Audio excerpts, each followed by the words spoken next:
Son las dos últimas clases. Vamos a hacer lo que es iatrogenia en ginecología y luego ginecología pediátrica y de adolescente. Ahora, este tema de iatrogenia es importante. Ustedes entienden que iatrogenia es todo lo que hacemos, ¿cierto? Que puede ser bueno, que puede ser malo. Normalmente tiene una connotación negativa y tenemos que estar prevenidos con todo esto que nos puede pasar. Entonces vamos a entender un poquito, primero que nada, qué cosa es el acto médico, ¿sí? ¿Qué cosa entendemos por acto médico?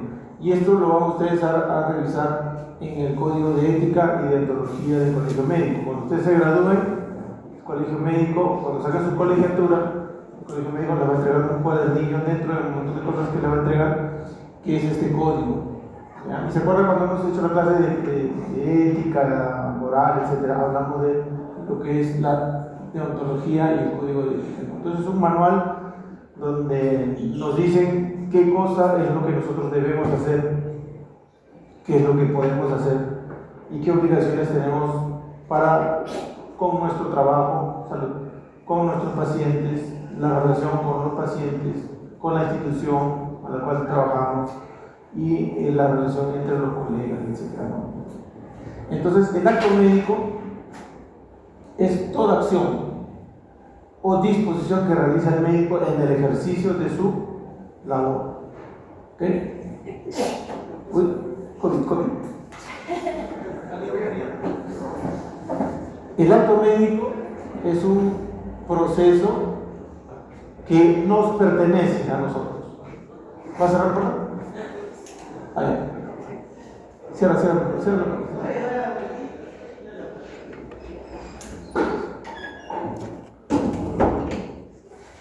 ¿Okay? El acto médico es algo que nos pertenece a nosotros los médicos. La enfermera, la obstetriz, el tecnólogo, el psicólogo no tienen acto médico. Lo que tenemos es el acto médico y la prerrogativa y la responsabilidad que eso significa es de nosotros los médicos. Aquel médico legítimamente calificado. Un médico que no tiene colegiatura no puede ejercer la medicina. Un estudiante de medicina no puede ejercer la medicina. ¿Sí? Una persona que no terminó la carrera o que le faltó un año, por ejemplo, y dice no, yo soy médico, no puede ejercer la carrera. Tiene que ser legítimamente calificado. Entonces, nosotros salimos con un título que nos da la nación y el colegio médico, como ente gremial, nos da la autorización a través de un código que es el número del colegio médico. Entonces, el acto médico comprende acciones de promoción, de prevención, diagnóstico, tratamiento, rehabilitación y pronóstico. Estos actos que el médico realiza los hace con el fin de cuidar de manera integral la salud del paciente y de su entorno cercano, la familia, ¿cierto? Y dentro del concepto de acto médico también están incluidos lo que estoy haciendo yo ahorita, la docencia. También actividades de gestión y de investigación.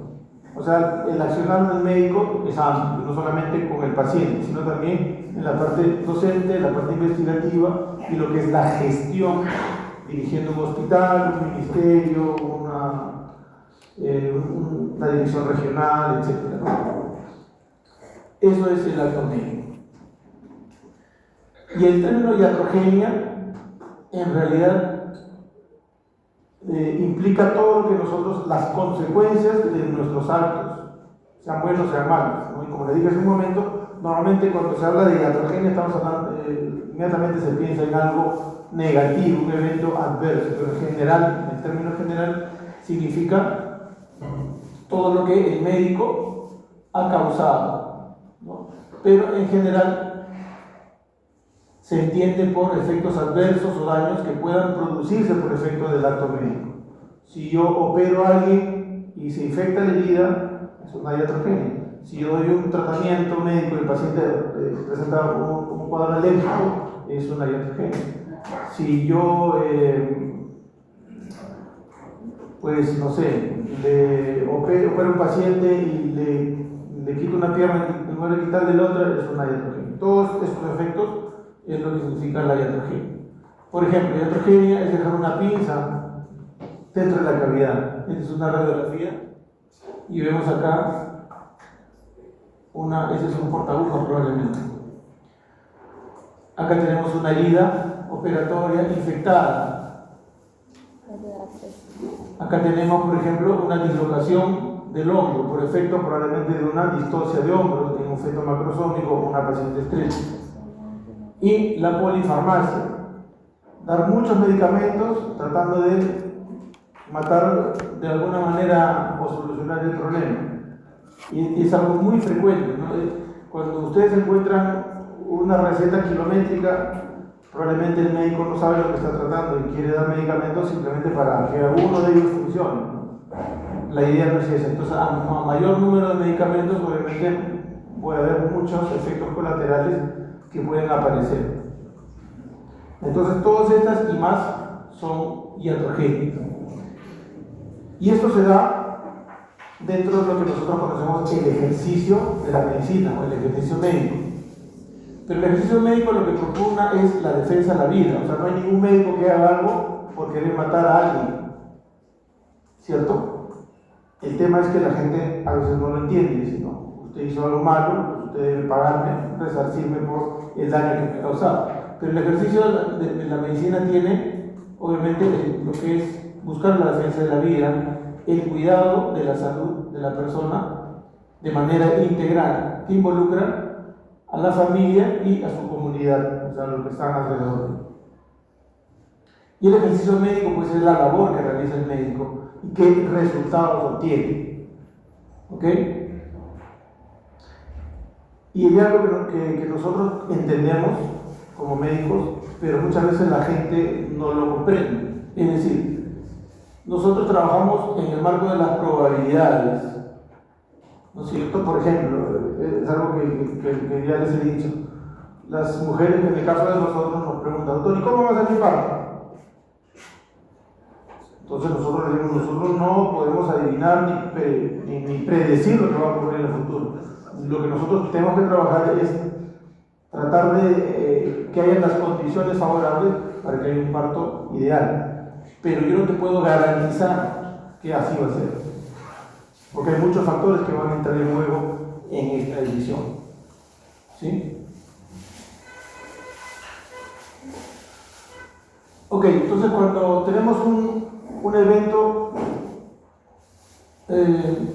sea bueno o sea malo, el resultado va a tener 3 niveles de responsabilidad. Uno, que es el del profesional de la salud, el que finalmente toma la decisión. ¿Qué cosa es lo que va a hacer? ¿Qué medicamento va a prescribir? ¿Qué cirugía va a realizar?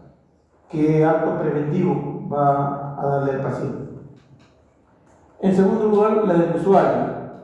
Si el usuario acepta lo que yo le estoy, la recomendación que yo le estoy dando, yo le doy la receta, pero el paciente de repente no la recoge en la farmacia, o no la compra, o no le alcanza, o tiene, digamos, alguna molestia por el medicamento, lo suspende, o le dice, señora, tiene usted que operarse y no se va a operar, se va a atender a otro lugar y pasa algo que uno previó, por ejemplo.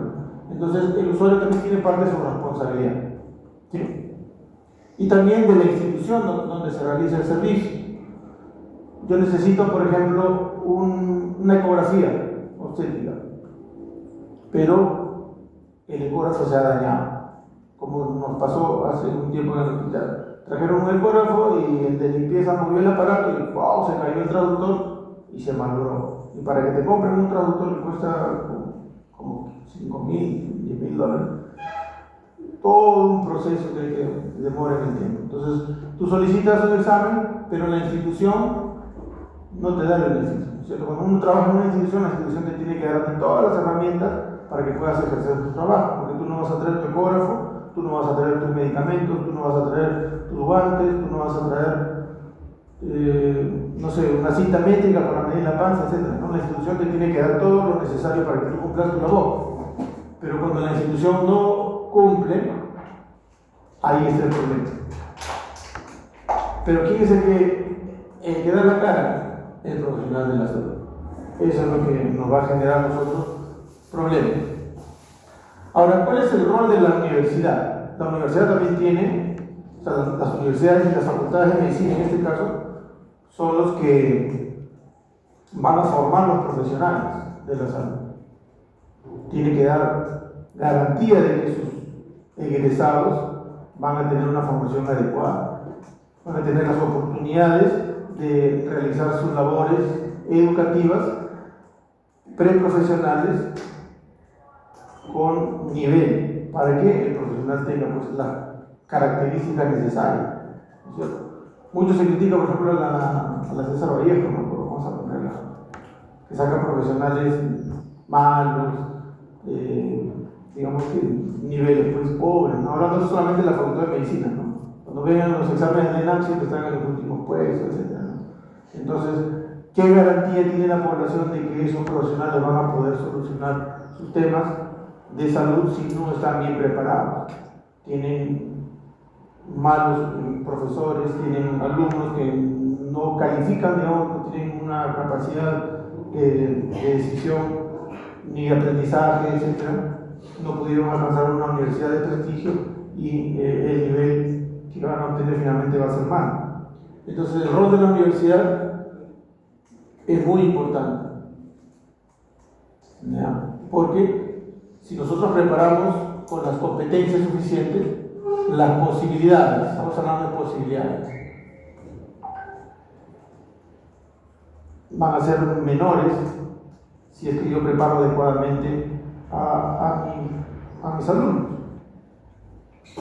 Ahora, no necesariamente, bueno, esto siempre lo voy a escuchar, no depende de qué universidad seas, ¿no? Finalmente, muchas veces depende de uno mismo. Antes, cuando había pocas universidades, los que somos de San Marcos, sacábamos pecho y cuando nos preguntaban de dónde vienes, ah, soy de San Marcos. O decía, ah, no, este viene de la San Martín, o viene de la Villarreal. Siempre había esas diferencias, ¿no? Pero en realidad, en todas las universidades hay la posibilidad de que hayan alumnos malos, porque no estudian, porque no les interesa, porque no se preparan, o porque tienen otras situaciones que no les permiten estudiar, o porque tienen que trabajar. Hay chicos, en mi promoción había muchos chicos que trabajaban a la par que estudiaban, o no tenían el apoyo familiar porque venían de otro lugar, entonces tenían que verse dónde iban a vivir, quién iba a lavar la ropa, dónde comer, etc. En cambio, los que teníamos nuestras familias y mamá nos ayudaba con los alimentos, lavar nuestra ropa, etc., teníamos esa cierta ventaja. Pero bueno, son condiciones situaciones que cada uno tiene que saber afrontar y aprovechar en el caso de los que tenemos esas diferencias. Pero, de todas maneras, el rol de la universidad es importante porque tiene que ver qué condiciones le dan los alumnos, qué laboratorios tienen, qué profesores tienen, qué oportunidades, qué convenios tienen con las instituciones para poder lograr campos clínicos, ¿sí? Todas esas cosas son importantes y la universidad tiene que luchar para que eso sea bien.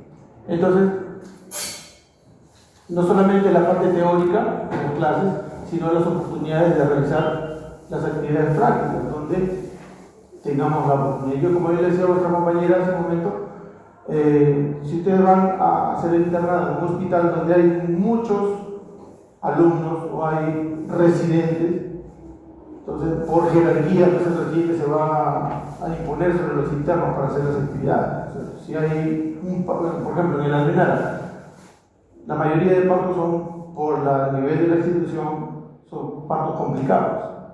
Entonces la mayoría de sus partos van a ser partos por cesárea. Y los pocos partos vaginales que haya se los va a comer el residente general. Y el interno va a estar ahí mirando. En cambio, en hospitales periféricos donde no hay residentes o hay pocos residentes, el interno es el rey. Entonces la diferencia va a ser bastante grande. Si ustedes pueden conversar con internos de la universidad, por los que han salido, por ejemplo, esta chica, ¿cómo se llama? América, ¿qué era? Sotelo. Ella hizo mi hospital, América, excelente interno. O en lo que me he hecho en Vitarte, había un chico, Víctor puede ser, bajito. Víctor. Había un chiquito Víctor que es bien calladito, ya es vital también, ¿no? Un buen hospital también para hacer. Ahora, Víctor es bien calladito, ¿no? Muy poco participativo, pero ya depende de cada quien cómo se afronta, ¿no? Entonces, los hospitales van a brindar posibilidades de acuerdo al nivel que tengan, ¿no? Eso es lo que yo quiero decir. Si usted quiere ser participativos, entrar a operar, atender partos, hacer procedimientos, voy a un hospital donde no haya residentes. Pues el residente los va a alegrear y se va a comer todo lo que ellos puedan, no le va a dejar mucho. En cambio, nosotros en el voto, por ejemplo, tenemos oportunidad, acá están los internos atendiendo su parto. Y tienen la oportunidad también de hacer la parte teórica con nosotros, de las prácticas, y luego entrar a realizar los procedimientos que se presenten en cada situación. Ok, ¿qué objetivos tiene la formación de un médico? Primero que nada, tenemos que entender que nuestra profesión, aparte de que nos da de comer, ¿no es cierto? Como toda persona, nosotros tenemos gas, tenemos que pagar luz, tenemos que pagar alimentos, ropa, etc. El fondo de nuestra profesión es una profesión de servicio. Y si el médico no tiene esa característica, esa vocación, entonces probablemente vamos a tener un buen médico en la parte profesional y técnica, pero que carece de ese sentimiento, de esa parte, digamos, de servicio que es importante hacer, ¿no? A tener para poder realizar un servicio de calidad. Y acá yo puse algo que es importante que ustedes nunca olviden, y yo estoy seguro que la mayoría de ustedes lo va a conseguir. Y lo digo por el trasfondo cristiano que ustedes tienen, que siempre está presente, y yo desde que estoy acá en la universidad, desde la primera promoción, siempre he visto que la mayoría de chicos lo ha conservado, ¿no? Que es la... A ver, es la cuarta promoción.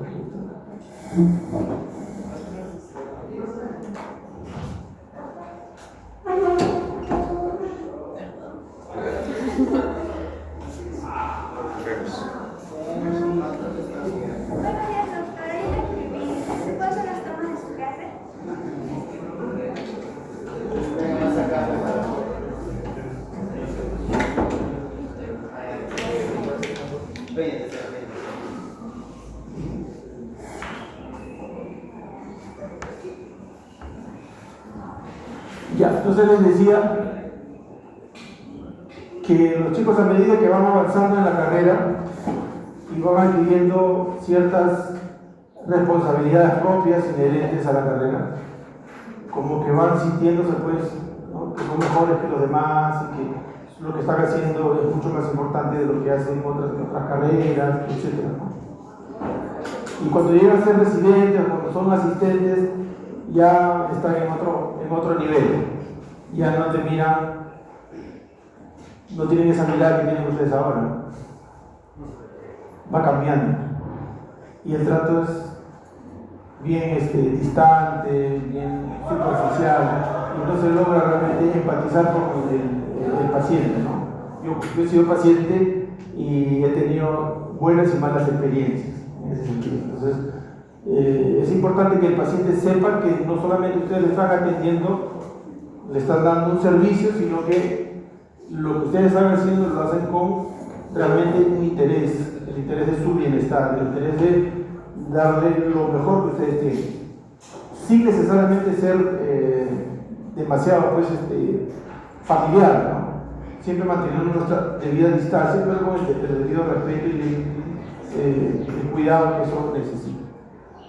Entonces, atender con eficacia, con eficiencia, y siempre con un enfoque integral. O sea, el paciente no es una enfermedad, no es un dolor de muela, no es una fractura de la pierna, no es un parto, sino una persona. Tiene un entorno, tiene una realidad que nosotros debemos comprender. ¿Sí?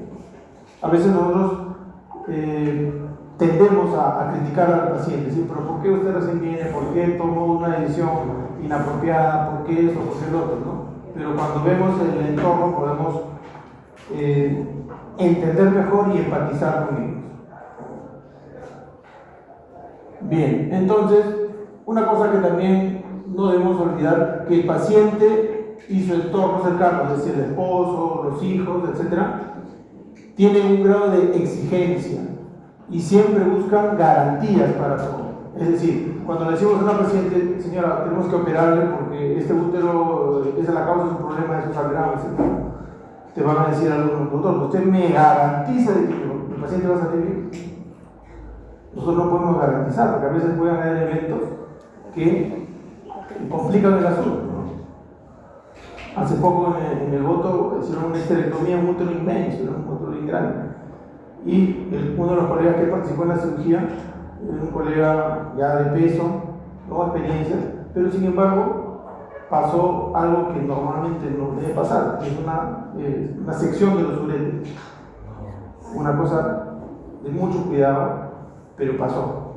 Entonces, son eventos que el médico obviamente no desea ni espera, pero en situaciones determinadas puede ocurrir.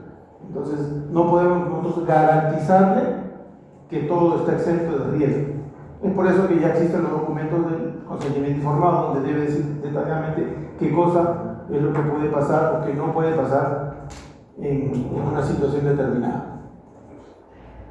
Entonces, cuando los eventos son los no esperados o no llegan a cumplir las expectativas de los pacientes, el entorno, la familia, habla de negligencia. No tienen idea qué cosa es una negligencia, pero ya es una palabra que está en boca de todos los periodistas y no entienden qué cosa es lo que ocurrió alrededor de esa situación.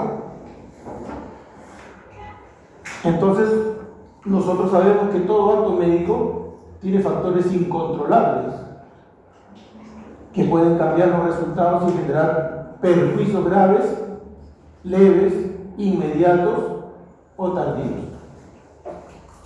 Yo les cuento un caso. Yo era residente de tercer año y mi asistente en la maternidad me dijo, me trae una historia y me dice, ya Chávez, encárgate de esta paciente, vamos a hacer una histerectomía, ella es mi amiga del barrio, hemos crecido juntos, nuestras familias se conocen y está con un tema de una hemorragia por un amiomatosis, entonces vamos a operar, encárgate.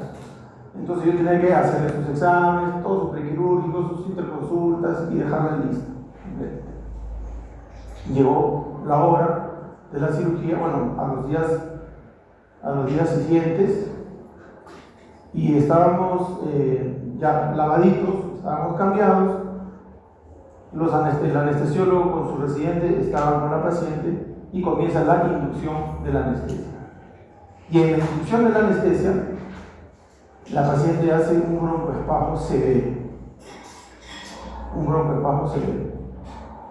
Vinieron inmediatamente otros asistentes de anestesiología a ayudar a colaborar con el anestesiólogo de turno y no pudieron revertir la paciente, no la pudieron intubar y en nuestra cara la paciente se murió.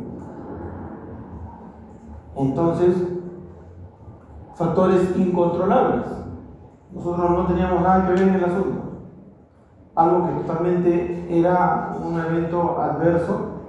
Sin embargo, la familia se olvidó que eran amigos de años, de chiquitos, que las familias eran íntimas, todo. Denunciaron. Lo denunciaron al doctor, me metieron al saco a mí, al anestesiólogo, a la residente de anestesiología. Un montón de gente estuvo metida en el asunto. Entonces, son eventos a veces que escapan a nuestra mano. A veces el paciente, uno hace la historia clínica y le pregunta, ¿tiene usted alergias? ¿Ha tomado alguna vez un medicamento? ¿Se ha aprovechado? ¿Ha tenido algún evento importante? O con alimentos, que le ha pasado esto. No, todo negativo, todo negativo. Pero llega un momento, el paciente toma un medicamento y hace una reacción alérgica, un broncoespasmo, un edema angiognerótico, hace un shock anafiláctico, etc. Cosa que nosotros no podemos prever. Pero sin embargo, la gente, la familia, ya cuando estás en la fiscalía, te dicen que tú tienes que saber todo y que tú eres el responsable. Entonces son factores incontrolables que pueden alterar los resultados que uno está esperando. Y normalmente esto se tiende a atribuir a ineptitud, a negligencia o una mala administración de la terapia. O un error en la apreciación del riesgo, o sea, como si uno fuera divino. ¿Sí? Bueno, usted debió anticiparse a lo que podía pasar. O usted no operó a la paciente en ese momento, porque usted debió operarla porque usted es el médico, usted sabe lo que pudo haber pasado, como si uno fuera mandrake. Entonces, ante esa situación nosotros normalmente estamos sometidos. Ahora, ¿cuáles son los factores que participan en este tema de la iatrogenia? Muchas veces la inexperiencia. Podemos ser muy vehementes, no, yo la hago, yo mismo soy, yo he visto cómo la hacen, déjame yo la hago. Se mete a hacer, por ejemplo, un procedimiento quirúrgico y se llevó una vena, o rompió la vejiga, o cortó un nervio, etc., ¿no? Y después vienen los problemas, por la vehemencia y la inexperiencia.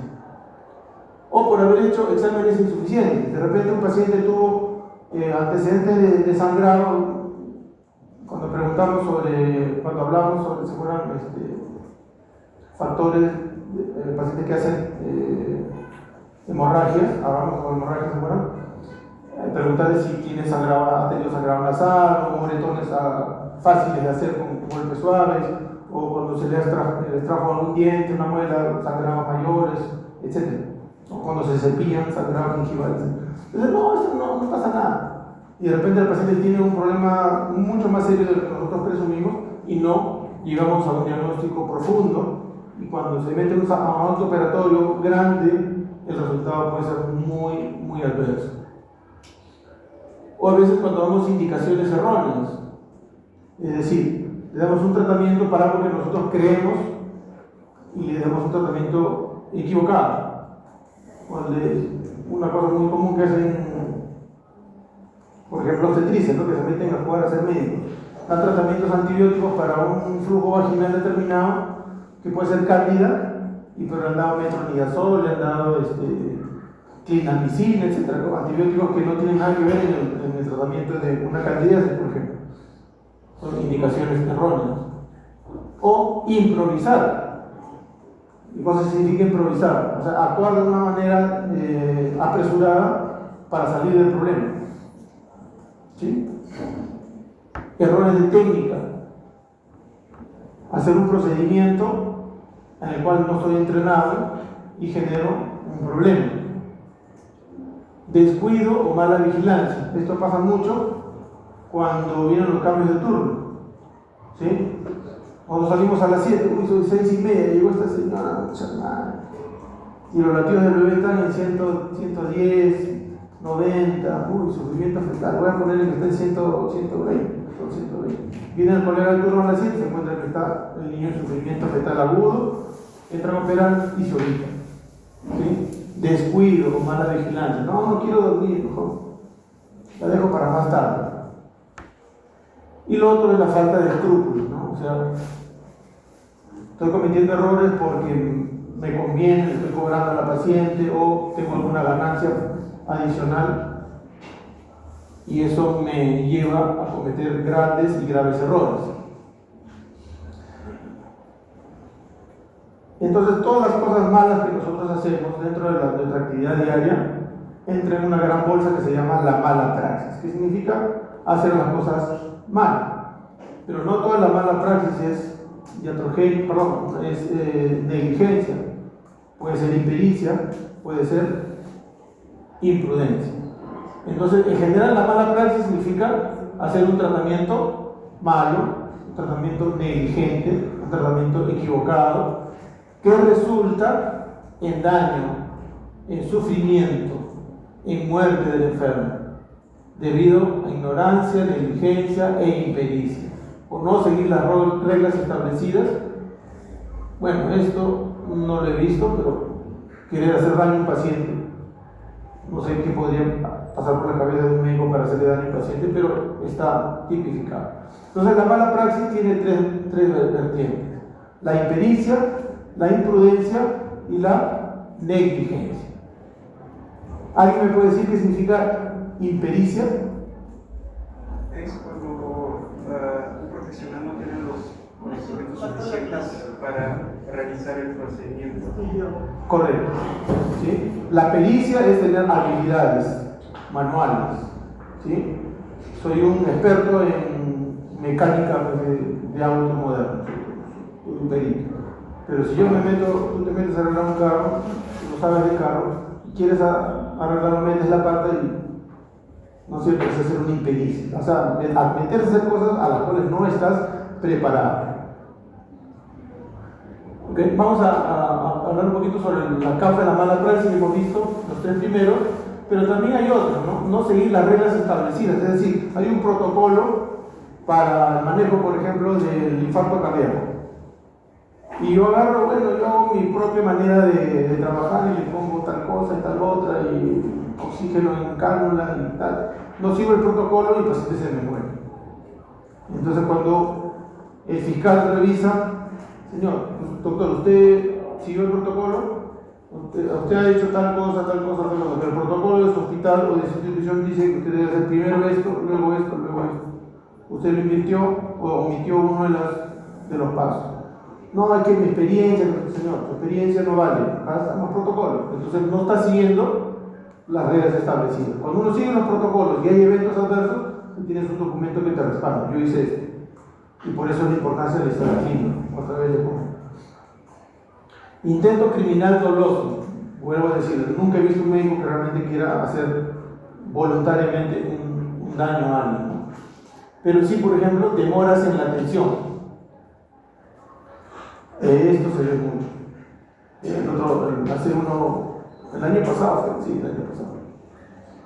había una paciente que había sido vista por una colega en trabajo de parto. Y le dijo, no señora, véngase en 2 horas y la vuelvo a examinar. Todavía no está en fase activa. Llega nuevamente al paciente, la vuelve, y la doctora que la había atendido estaba operando, pero estaba otra. Y entonces le dijo, no, pues yo no te he visto. Espérate que salga la doctora. Y la paciente estaba con el dolor. Y la doctora estaba media así, media bruta. No hay otra palabra. Diferida atender a la paciente, y la paciente estaba con el dolor. No, pues yo no te he visto. Total, la paciente fue al baño y el niño nació en el 4. Y ahí cuando la paciente estaba quejándose y ya recién ahí se comenzó a preocupar, ¿no? Porque demoró una atención. ¿Qué le costaba atender a la paciente? O sea, si dice, uno que está de guardia, es tu obligación estar atendiendo a cualquier paciente, aún no la hayas visto. Y 2, el paciente está pues en una necesidad que hay que atender, no hay que demorar la atención. Lo otro es una incorrecta relación médico-paciente. Acá tenemos pues que recordar esto siempre, ¿no? Los pacientes cuando vienen a la emergencia, por ejemplo, o vienen a la consulta, no vienen a saludarnos a nosotros. No vienen a ver a la doctorita hermosa, que me sonríe agradablemente. No vienen a ver al doctor atractivo, joven, que está atendiendo. Vienen porque tiene una necesidad de salud. A veces hay necesidades que son de larga data, o a veces son urgencias. Entonces el paciente no va a venir, pues, sobre todo en las emergencias, no va a venir pues, con una carita de alegría, y a veces son exigentes y a veces no tienen modales, o no saben expresar lo que realmente están sintiendo, y son a veces demandantes o agresivos. Si el médico se pone en una situación de igual a igual, se rompe esta relación médico-paciente. Y lamentablemente esto mucho van ustedes a encontrar y van a ver. Cuando estén haciendo sus prácticas, ustedes van a hacer eso. Me acuerdo, por ejemplo, me dijeron, ¿no? O te dicen que las pobres señoras están con dolor. Abre las piernas, ahora sí, ya. Primero, qué rico, ¿no? Y ahora cuando ya hace el parto, ya. Sí. O sea, hay una agresión verbal. ¿Sí? Entonces, nosotros tenemos que entender que el paciente viene por alguna razón. Es cierto, hay algunos pacientes que a veces vienen por una ganancia secundaria, ¿no? Pasa mucho. Viene acá, doctor, que me caí, que no sé cuándo. Doctor, ¿me puede dar descanso ahí? Mucho pasa en esos descansos. Uno tiene que saber manejar, pero no ser agresivo, no ser violento, ¿no? A veces vienen por las puras también pacientes, o sea, cosas que no son emergencias realmente. Eso también pasa mucho, sobre todo en el seguro. No encuentran citas y se van a la emergencia. O los colegas dicen, no, no te voy a dar una adicional antes de emergencia. Y no es una emergencia, pero hay que atenderlos. Claro, uno entiende que no es una emergencia, rápidamente se le da la indicación y todo y evacúa, ¿no? Pero no decirle, ¿qué? ¿Para eso vienes?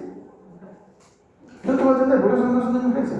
Vaya, pues, y comienza la pelea, ¿no? Entonces uno debe entender que el paciente tiene una necesidad, a veces no bien focalizada o en el lugar inadecuado, pero tiene una necesidad. Otra causa de mala praxis es inadecuadas condiciones o método de trabajo. Eso pasa, ¿no? En nuestro hospital, por ejemplo, antes teníamos nosotros 2 tópicos de servicio, había un ginecólogo en cada tópico. Y por cuestiones X nos quedamos con uno. Entonces, a veces no podemos acomodarnos en ese tipo de ambiente, porque somos 2.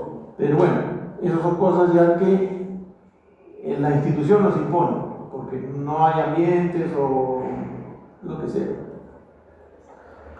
Y bueno, el cuerpo médico, que debería ser un ente asesor de la dirección, a veces también no cumple su función y hay una desorganización, los médicos se pelean unos con otros, hay rivalidades, hay celos, hay contiendas, que eso tampoco ayuda y genera también a veces complicaciones, ¿no? Porque no es posible que, o sea, en la visita, por ejemplo, señora, usted lo sacaba el útero, ¿no? Sí, el doctor lo sacaba. ¿Quién está operado? Ah, el doctor Humacao, me ha operado. ¿Qué manos ha caído, señor? Y la señora, ¿qué más médico? Pucha, que es de los peores, señor. Se ha salido de la universidad, ¿qué va a operar? ¿No? Ese tipo de comentarios se da, ¿no? Lamentablemente. Entonces el paciente te escucha y dice, puede que tenga una infección, uy, doctor, se va al doctor, no, ese doctor es así, ¿sabes? ¿Por qué? Porque el otro abrió la boca y porque le tenía cola, le quitó la novia, lo que sea. Entonces hay una rivalidad personal o profesional a veces, o de repente el doctor Cabo pues es lo máximo, ¿no? Se va a capacitar a Brasil, se va a España, regresa a la institución con renombre, y el otro le tiene envidia, porque el otro se ha ido y yo no, cosas así. Y eso puede generar situaciones de mala praxis. Bien, entonces nos decía Esteban, la impericia es hacer algo para lo cual no estás preparado. Falta de conocimientos técnicos que son indispensables en determinada arte o profesión. Entonces, para eso existe la residencia médica, ¿no es cierto? La residencia médica es focalizarte en un área específica de la carrera, en 3 años o 4 años, dependiendo de la especialidad o subespecialidad. Te abocas y entrenas en todo lo que corresponde a esa área, ¿no es cierto? Los ginecólogos hacemos todo lo que es la enfermedad de la mujer, las gestantes. No nos metemos en gastro, no nos metemos en pediatría, no nos metemos en cardio, porque para eso están los otros especialistas. Entonces yo tengo que tener técnicas básicas e indispensables para poder hacer mi chamba. Impericia también es ignorancia o inexperiencia del profesional médico, ¿sí? Se van al CERUR, nunca han hecho el grado y llega un aborto al CERUR y dices, no, pero acá tengo las legras y ya un poquito de anestesia, le ponemos, y ya, ¡pum!, perforaron el útero. Entonces el paciente se complica, se puede morir, se puede infectar, etc. Hacer un procedimiento y no saber lo que se está haciendo, y aún así, hacerlo. Por ejemplo, realizar una cesárea sin ser especialista debidamente entrenado. O un serumista que es un legrado uterino sin haber visto ni hecho uno. Yo les conté que había trabajado en Tumbes cuando salí de la residencia. Y en el hospital de Tumbes, de Minsa, había solamente un ginecólogo en el servicio. Los demás eran médicos generales que habían, digamos, accedido al servicio por afinidad, porque, bueno, algún sitio tenían que trabajar. Ellos aprendiendo poco a poco las cosas. Pero había uno de los médicos generales que era ya mayor. y operaba. Bueno, operaba a su manera, pero operaba. Entonces, el servicio no estaba muy organizado, una cosa así media mal hecha todavía, ¿no? Entonces un día yo llego al servicio y le pregunto, ¿y qué hay por hacer hoy día, no? ¿Qué novedades? No, vamos a entrar a una cesárea, hay un centro en transverso que vamos a operar. Allá, digo, ¿y es un centro dorso inferior o dorso superior? No sé, hay una diferencia. Cuando es un feto en dorso inferior, chapas las patitas y lo sacas en podario. Cuando es un dorso inferior, tienes que tener una maniobra especial para poder girar al bebé y sacarlo de las patitas. Y es complicado, a veces es complicado. Y este pata me dice, no, pero yo voy a traer con el interno, no te preocupes, ¿seguro? Sí.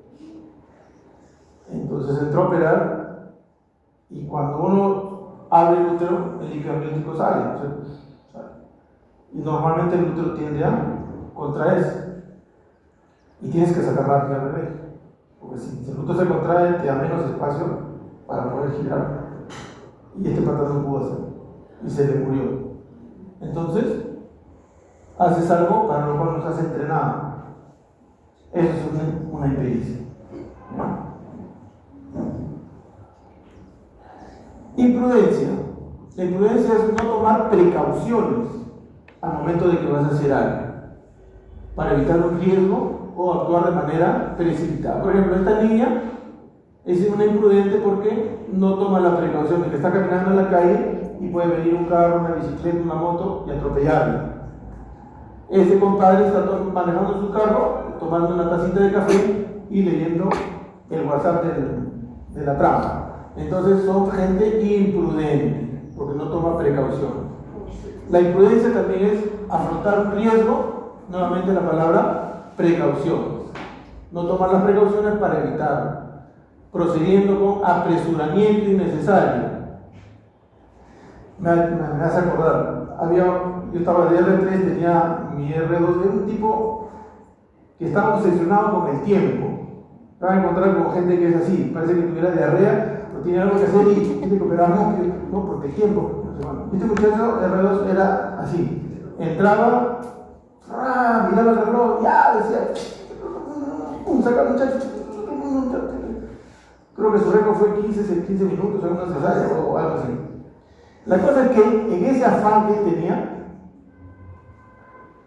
se cortó varias caritas de bebé, varios potos de bebé, porque entraba de piel hacia el útero, o sea, en un solo tajo se metía hasta el fondo, ¿no? Entonces, cuando ya ocurrió una vez, 2 veces, 3 veces, a la cuarta vez, le cortamos la mano y no lo dejamos operar, ¿no? ¿Por qué? Porque, o sea, su afán era el tiempo. ¿Quién tenía el récord de esperar en menos tiempo? Pero no tomaban las precauciones, entonces generaron daño al bebé o podía lesionar a algún otro tejido que no debería.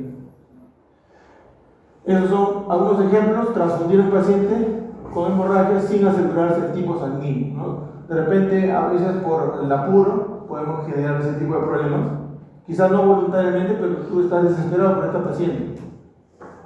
O no realizar, por ejemplo, un conteo de gasas luego de culminar una cirugía. Esto me pasó a mí hace poquito, ¿no? Estamos operando en una programada, creo, y estábamos cerrando.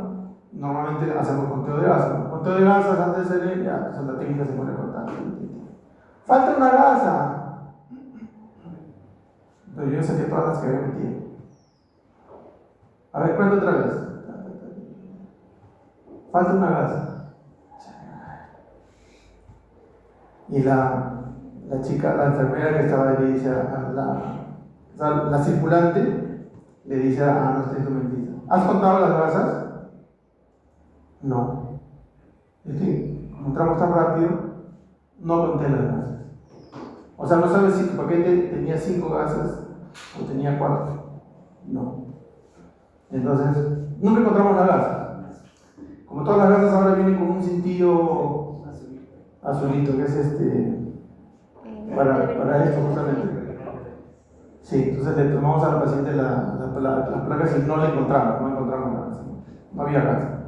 sino que la chica esta había no contado, había omitido ese paso y lamentablemente ese paquete venía con 4 pasos, ¿no? Entonces, fue un error de ella, del apresuramiento, porque hay que seguir protocolos, y ese saltó el protocolo. No era nuestra responsabilidad, era la de ella, pero podía indicarnos si hubiera habido algún problema. Ok, y la negligencia es lo opuesto al sentido del deber, o sea, hacer algo o dejar de hacer algo que es tu responsabilidad. Es una negligencia. ¿Qué cosa es el sentido del deber? Es una virtud de cumplir tus obligaciones personales. Por ejemplo, vuestra obligación es venir a clases y ser negligente y decir, no, ¿para qué voy a venir? Total, si este hombre me va a pasar la copia de la clase, yo lo... Es una cosa menor, digamos, ¿no? Entre comillas, pero va elaborando lo que es el carácter de cada una de las personas. Pero aquella persona que tiene la virtud, tiene un compromiso de cumplir sus obligaciones, dice, no, yo tengo que, no tengo ganas, estoy cansado, ayer me fui a tonear, ayer me acosté tarde, ayer me desvelé, pero tengo que ir, voy a cumplir con lo que tengo que hacer. Eso es lo que decía también hace un momento, ¿no? Pucha, son 6:30, esta sería lo mejor, que la vea que viene, ¿no? En media horita ya me voy. Y de repente estás en una situación de complicación y de repente se oíste se ve, o la señora se muere, o se complica porque no hiciste lo que tenías que hacer. El sentido del deber implica actuar motivado por mis convicciones morales, no solo por imposición, sino respetando las normas y valores.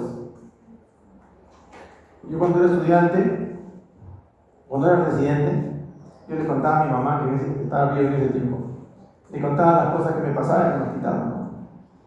Y mi mamá me decía, ay, hijito, trátalas como si fuera yo. Y eso se me quedó muy grabado. O sea, tratar a una mujer como si fuera tu mamá, tu hermana, tu prima, tu sobrina, ¿no? Por más que no lo seas, ¿no? Pero ese mensaje a mí me ha ayudado mucho. A veces hay pacientes que te molestan, que te dan cólera, su desidia, su negligencia, su falta de compromiso, lo que sea. Pero al final el responsable del acto médico somos nosotros. Entonces, esa motivado por convicciones morales, no por imposición. O sea, el director no te va a decir, tienes que atender al paciente, porque de repente no está. Pero es tu convicción, es esa cosita que tiene uno adentro que te dice, haz lo correcto, haz lo bueno, haz lo que tienes que hacer. Para eso te pagan finalmente. ¿No? Hay gente que viene a la guardia y dice, ay, no, la chava, pero te pagan por eso, ¿no? Tú estás acá porque te están pagando para eso. Es tu trabajo. Por último, es tu trabajo. Por lo menos por eso algo, ¿no? Ok, entonces la negligencia es hacer un acto o omitir algo que resulta en un daño o en una lesión al paciente. A veces encontramos pacientes que, bueno, yo les voy a hablar siempre de mi trabajo, ¿no? Tenemos una señora pequeña y la piel es inadecuada, tenemos un bebé muy grande, la presentación es inestable, ¿no? Pero le han dado chance de parto vaginal, pero no tiene condiciones. Pero tú dices, bueno, ya, yo la dejaré ahí, ¿no? No pasa nada, viene el otro, lo va a operar, yo no voy a operar. Voy a dormir hoy día. Entonces estoy siendo negligente, porque no estoy cumpliendo con mi deber y eso va a resultar en un daño al paciente. Negligencia también es no proporcionar la atención adecuada y competente a una paciente que razonablemente esperaría recibir en situaciones similares. La negligencia puede manifestarse como diagnósticos incorrectos, errores quirúrgicos, prescripción de medicamentos de manera equivocada y falta de seguimiento.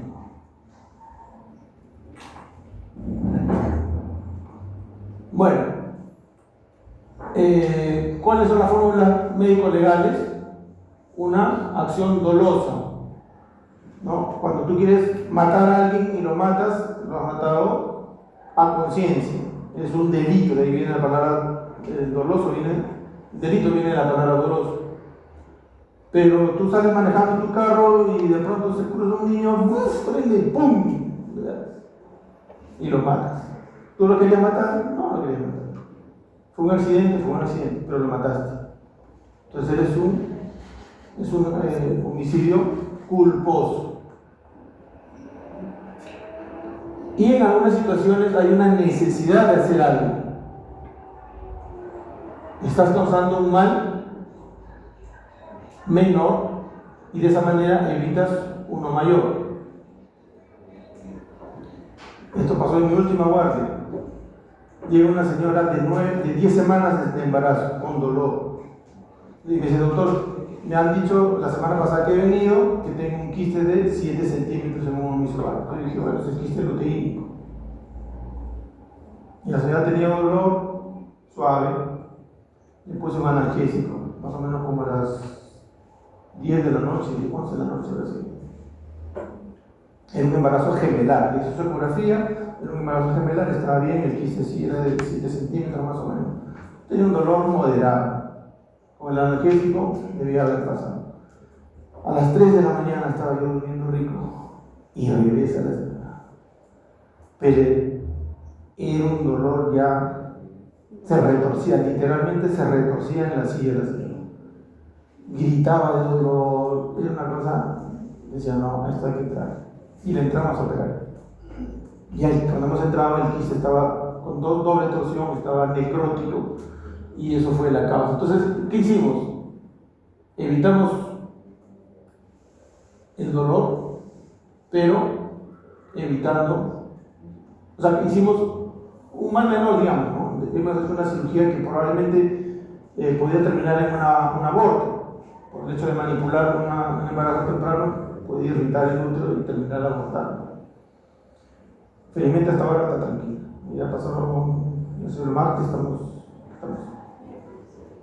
miércoles, ya 8 días. Hasta donde sé, está bien la señora. Yo podía pensar que podía abortar, pero esa era la posibilidad, pero siempre hablando con el paciente, ¿no? Al esposo le dijimos: no, esta es la emergencia, y el pobrecito sufría también, viendo su mujer cómodo, tenemos que operarla, pero ahí está el riesgo, ¿no? El riesgo de que pueda terminar el embarazo a pesar de que nosotros hagamos lo contrario. Y pusimos su progesterona y todo, y parece que ha ido bien, ¿no? Pero en ese caso pues había un estado de necesidad, había que resolver un problema, pero había un riesgo que podía haber pasado. ¿Cómo prevenimos la iatrogenia? O sea, ¿qué nos podía proteger de hacer cosas o tener resultados inadecuados? Uno, protocolos, lo que mencionamos hace un rato. Si tenemos protocolos, todos nos sometemos a ese tipo de procedimientos siguiendo una secuencia de pasos, y eso va a ayudarnos a mejorar nuestros resultados. Evitar a toda costa el sufrimiento del paciente. 3. El profesional actualizado ofrece la mejor alternativa de tratamiento. Cuando hablamos de actualización, quiere decir que estamos hablando de mejorar en nuestras capacidades. Un médico que sale de la residencia ahorita, en relación a un médico que ya salió hace 10 años, por ejemplo, tiene y ha rotado, digamos, afuera, se ha ido al extranjero a hacer un stage, etc. Viene con otras habilidades, ¿no es cierto?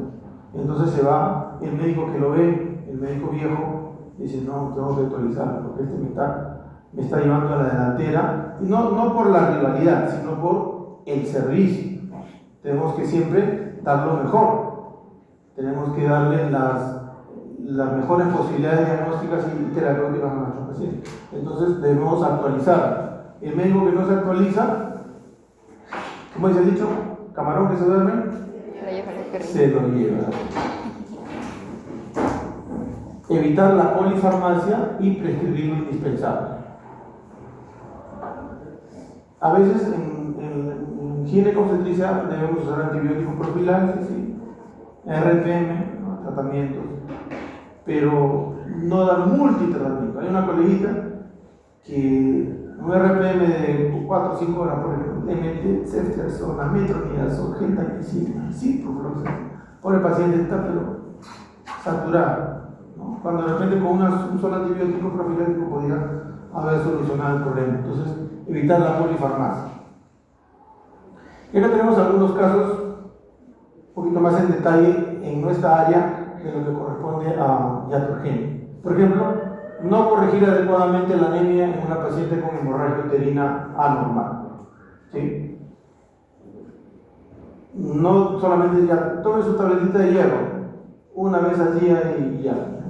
Cuando la paciente está sangrando y viene a la consulta, está con 8 hemoglobina y al mes siguiente está con 6 y sigue dándole el hierro oral y no ha mejorado absolutamente nada. No sabes cómo están las reservas de hierro, cómo está el hierro sérico, cómo está la transferrina, cómo está la ferritina. Entonces estamos arando en el mar. Entonces no estamos dando un tratamiento adecuado. El paciente se puede morir. 2. Manejo médico de patologías tributarias de tratamiento quirúrgico. Puede pasar que, por ejemplo, la señora viene con una incontinencia urinaria, tiene un prolapso tipo 3 o 4 y ya se haga sus ejercicios de Hegel. El ejercicio de Hegel no me va a ayudar en nada, ¿no? Y la señora sigue con incontinencia, sigue con el bulto y todo. Entonces, estamos difiriendo un tratamiento quirúrgico simplemente por no querer operar. 3. Realizar una técnica quirúrgica de incontinencia sin exámenes de urinamia. Ustedes saben que hay varios tipos de incontinencia, ¿no es cierto? La tensión, la neurogénica, etc. Y hay mixtas. Entonces, si yo le digo, vamos a operar, vamos a ponerte la malla, le ponemos la malla TOT y resulta que la paciente viene a la consulta al mes y doctor, se me escapa la orina igual. No solucionaste el problema porque de repente ese tipo de técnica no era la que la paciente necesitaba. Entonces, para eso sirven las pruebas de urodinamia, donde te identifica qué tipo de incontinencia tiene la paciente. Y de repente con un medicamento podría solucionarlo en lugar de operarlo. O al revés. Entonces es importante contar con el apoyo de otras especialidades para poder dar un buen tratamiento. Número 4. Realizar una cirugía sin explicación previa, adecuada sobre el diagnóstico, tratamiento y pronóstico. Recuerdo un caso, terminar mi pasada visita a una señora mayor, una señora de 68, 70 años. Y le digo, señora, ¿cómo está? Buenos días, ¿cómo se siente usted? Ya, un poquito de dolor, doctor, no sé cuánto, ya. Y doctor, ¿qué me han hecho? Entonces comienzo a revisar la historia y veo, le han hecho una histerectomía vaginal con la corrección de la vagina anterior-posterior. ¿Qué? ¿Me han sacado el útero? Sí, no le digo a su médico. No, me dijo que me iba a corregir el prolapso, nada más.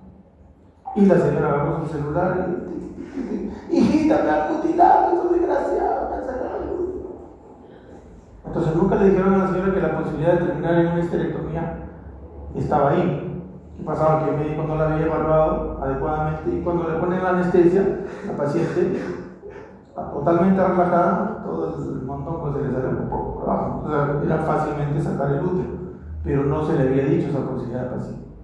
Y la paciente no entendió que se le había hecho un beneficio, pero si tú no le avisas al paciente que le vas a hacer algo, no había una explicación previa, o sea, ese papel de consentimiento informado fue un salto a la bandera, no se cumplió el objetivo.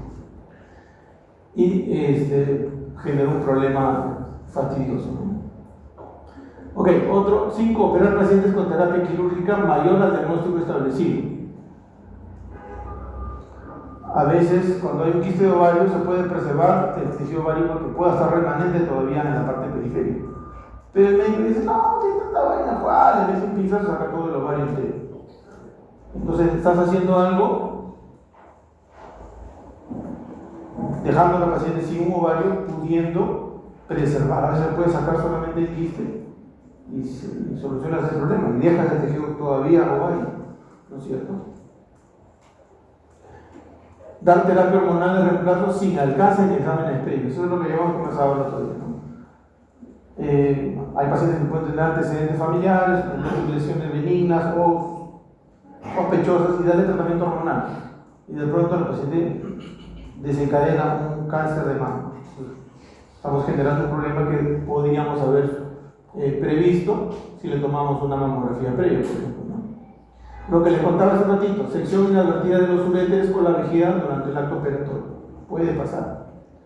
Generar fístulas posquirúrgicas, sobre todo en pacientes que han tenido manipulaciones o cirugías anteriores, ¿no?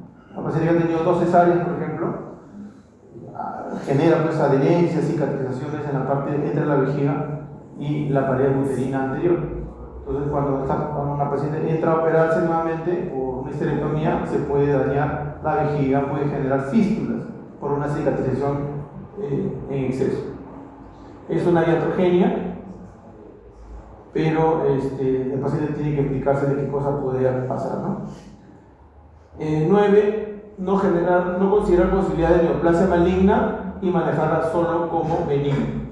A veces, colegas, ven un quiste de ovario en una señora de 50 años y no le piden marcadores tumorales, una ecografía Doppler o no interconsulta con alguien que por un oncólogo para ver si es que hay algún signo sospechoso de malignidad y entran a operar. Y cuando entran a operar se dan cuenta de que es un cangrejo.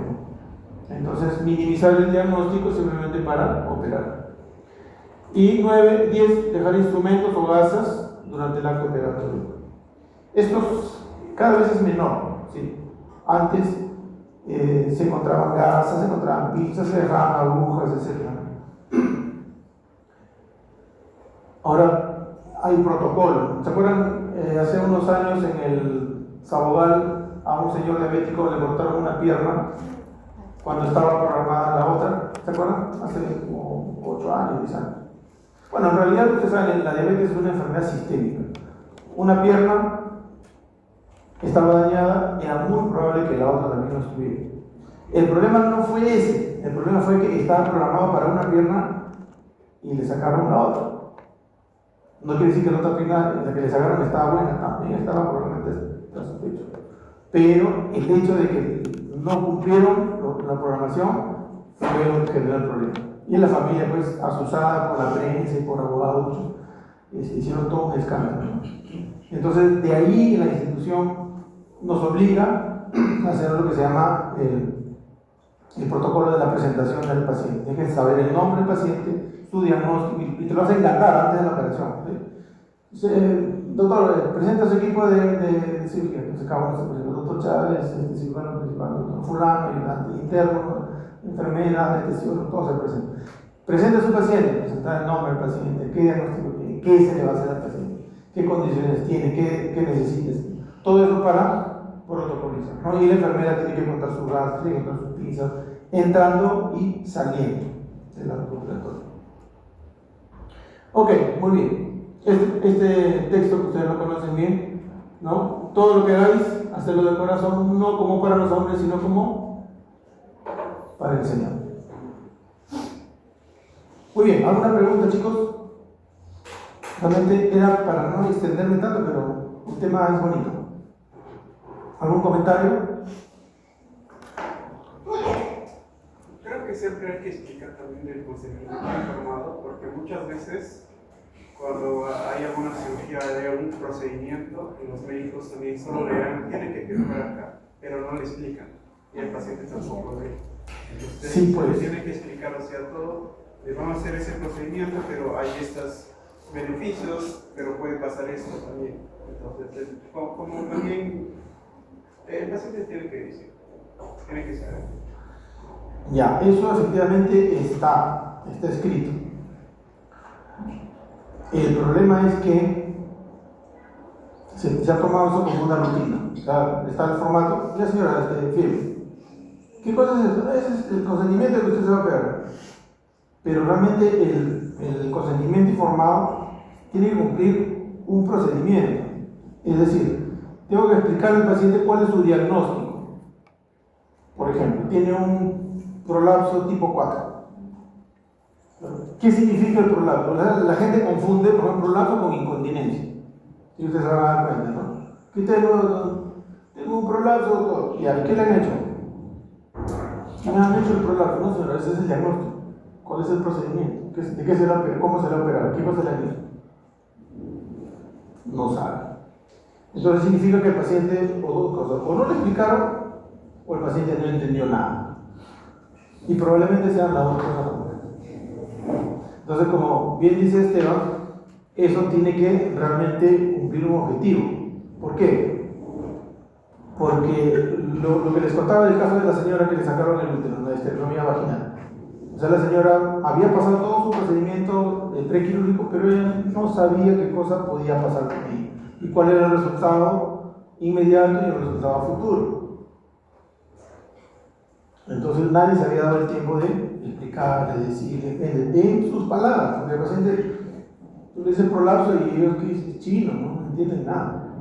Tiene que decir, hay un bulto, la vejiga se ha salido, el piso pélvico, que es un tejido muscular y fibroso, con el paso del tiempo se ha venido hacia abajo, ha cedido, porque ha tenido usted muchos hijos, porque es usted gorda, porque es tosedora crónica, porque hace trabajos pesados, porque es estreñida, etc. ¿no?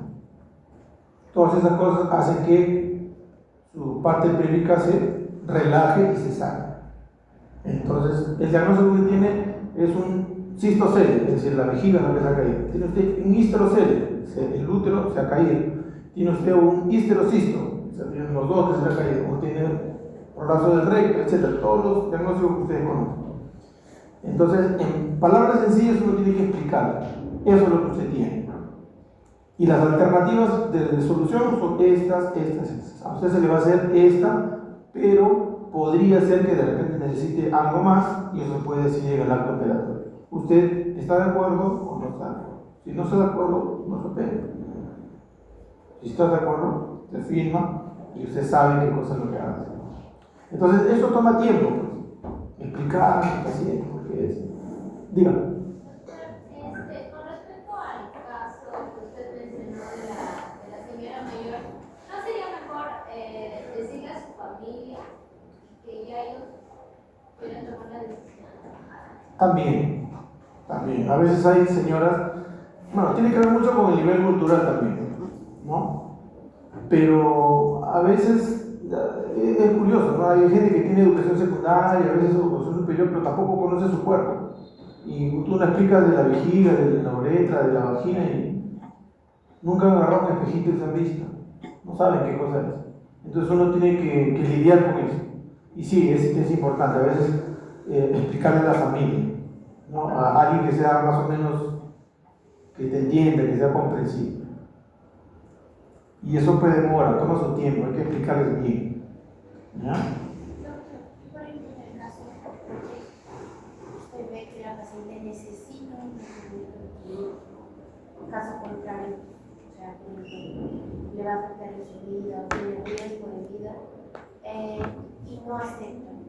No hay forma, por ejemplo, no sé si eso sería correcto, de explicar hasta un punto que entienda y acceda al procedimiento, o si no, pues ya no puedo hacer mucho. Incluso. A ver, en teoría la decisión debería ser del paciente. Pero tú me estás hablando de un caso de muerte o vida. Si yo tengo una cosa de muerte o vida que tengo que solucionar ahorita, por ejemplo, una paciente se me está desangrando, yo no voy a esperar que el paciente me entienda, a veces ni siquiera está despierto, lúcido. Al familiar le podemos decir rápidamente, pero tomamos la decisión de solucionar el tema lo más pronto posible. Después puedes explicar y salvar la situación. Pero hay otros casos donde tú le dices, señora, vamos a tener que operarle porque el bebé es muy grande, etc. No, pero yo quiero parto normal. A mí me han dicho que voy a tener parto normal. Y le explica, ¿no? Ya una situación, una cosa es cuando no está entrando parto y otra cosa es cuando ya está en dilatación y el bebé no encaja o está con una presentación inestable, hay que operar. O está empezando a hacer sufrimiento fetal. No quiero. Si tú no actúas ahí, ese bebé se te va a morir, a la corta o a la mediana. Entonces, ¿qué hacemos? Llamamos al fiscal. Hay una oficina de prevención al delito, donde en teoría tú reportas y el fiscal debe venir y combinar al paciente. Señora, el médico está diciendo que usted tiene que operarse, si usted no quiere operarse, tiene que obedecer al médico porque el médico sabe lo que hace. Y él levanta un acta diciendo que el paciente no quiere operarse, ¿no? Pero a veces, las pocas veces que yo he hecho eso, apenas lo venga al fiscal, ya sí, o lo llamo al marido, ¿no? A ver, María la ronca de la señora y accede, ¿no? ¿Sí, ya? ¿Simulacro?